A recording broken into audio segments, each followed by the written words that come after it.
Faisons un tour des pays où le francophone sont tabarris.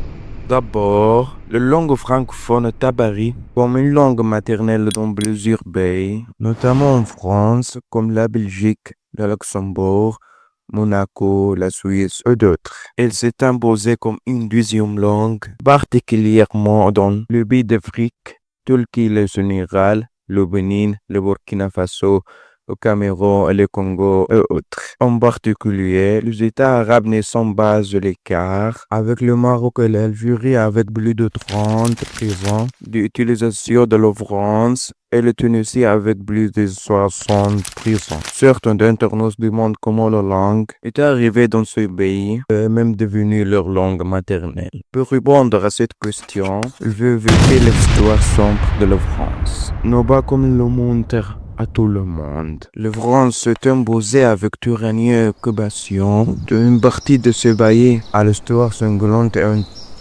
bien qu'il soit libre de toute occupation, il continue à changer le français comme une coutume. Un du crime de la France, ce crime commis par la France contre le peuple algérien, décrit par l'ambassadeur de France en Algérie en 2005 comme une tragédie impardonnable, sont au premier plan de la Chine. Les Français ont occupé l'Algérie dans 1830 à 1962, au cours de laquelle ils ont commis le crime le plus odieux, meurtre, torture, arrestation et viol, bombardement, incendie de maisons, exil des citoyens, exécution massive, brûlage de terres et de cultures, etc.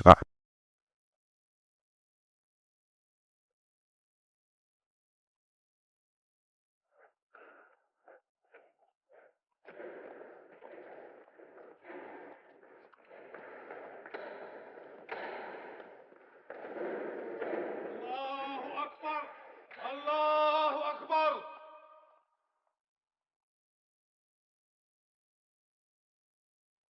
تحيا الجزائر. تحيا الجزائر. تحيا الجزائر.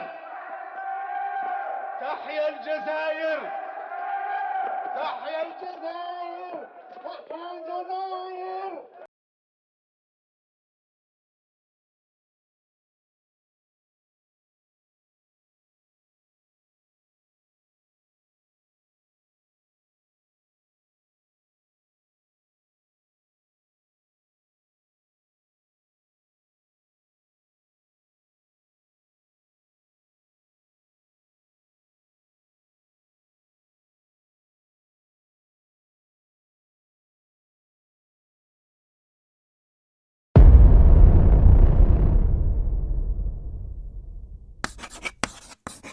Ils ont également effectué l'explosion nucléaire en 1966 dans le Sahara algérien qui a causé le mort de 42 000 Algériens ont été exposés aux radiations nucléaires entraînant le cancer. Les Français ont commencé leur crime en Algérie en convertissant jamais. Le collectionneur a ensuite été démoli et son emplacement a été établi comme une cathédrale. En 1852, la France a brûlé la ville de Goire qui abrite 4500 personnes dont le 2 tiers d'entre eux en une nuit. Après le vent de la Seconde Guerre mondiale, le peuple algérien est venu réclamer l'indépendance.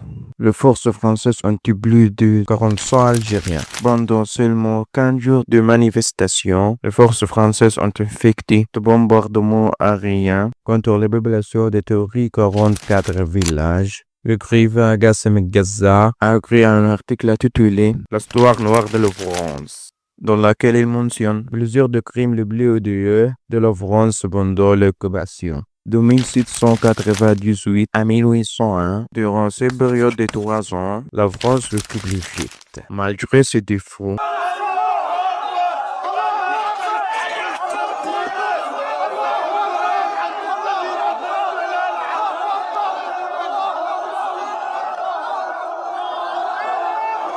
La France a commis le crime le plus odieux contre l'Égyptien. Le chef français de la compagnie, Napoléon, a détruit l'Alexandrie par le bombe, a abattu le dirigeant de la ville. Après que les Égyptiens ont pris leur première révolution contre les Français en 1798, Napoléon a recours à l'intensité et la violence contre les Égyptiens. Il a arrêté le chef de la révolution, exécuté d'anciens de l'Azhar. Les Français ont envahi l'Azhar avec leurs chevaux, de l'habicleur, de l'inviolabilité de lui. La seconde révolution égyptienne est arrivée en 1800. Kléber a confronté les révolutionnaires, a ordonné la distraction des quartiers de Caire par le canon, tue les révolutionnaires, embauche la nourriture des habitants de la ville, taxe les Égyptiens, confisque l'argent et les biens. Le grand de Suleiman el-Halabi est toujours présent dans le musée de l'homme. En France est écrit « C'est des sous-actes criminels », une référence à cet activiste qui a tué Kléber.